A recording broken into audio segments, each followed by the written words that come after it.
Nagsimula ng bumiyahe ang mga atleta at opisyal ng delegasyon ng Region 2 para sa nalalapit na palarong pambansa 2026 na gaganapin sa Agusan del Sur. Sa panayam ng Bombo Radio Kawayan kay Dr. Benjamin Paragas, Direktor ng DepEd Region 2, sinabi nito na 4 na batches ang itinakdang biyahe ng kanilang delegasyon na binubuo ng mahigit 600 atleta, coaches, medical team at technical officials. Ayon kay Dr. Paragas, ang unang batch ay bumiyahe noong May 15 habang ang ikalawang batch ay umalis ngayong May 16.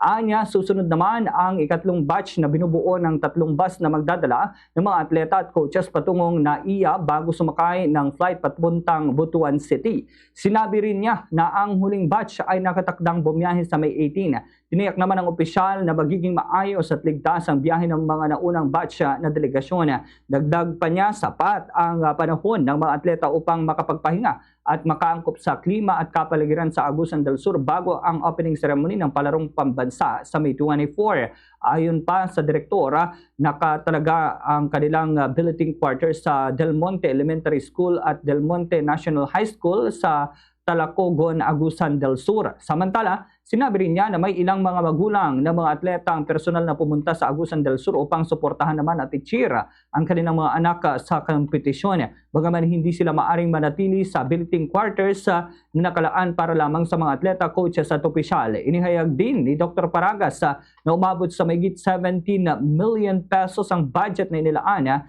ng Department of Education Central Office para sa delegasyon ng Region 2, bagaman patuloy pa umanong ang pag-aaral sa distribusyon ng pondo. Nagpasalamat din siya sa suporta ng mga local government units sa mga magulang at iba pang sektor o iba't ibang mga sektor para sa delegasyon ng Region 2 at hiniling ang panalangin ng publiko para sa ligtas na biyahe at matagumpay na kampanya ng mga atleta para sa palarong pambansa 2026. Ganito ang bahagi ng pahayag ni Dr. Benjamin Paragas.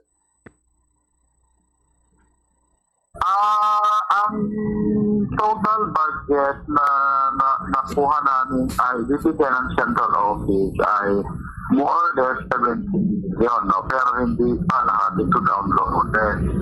So, ginamit muna namin ang maintenance and operating expenses ng regional office.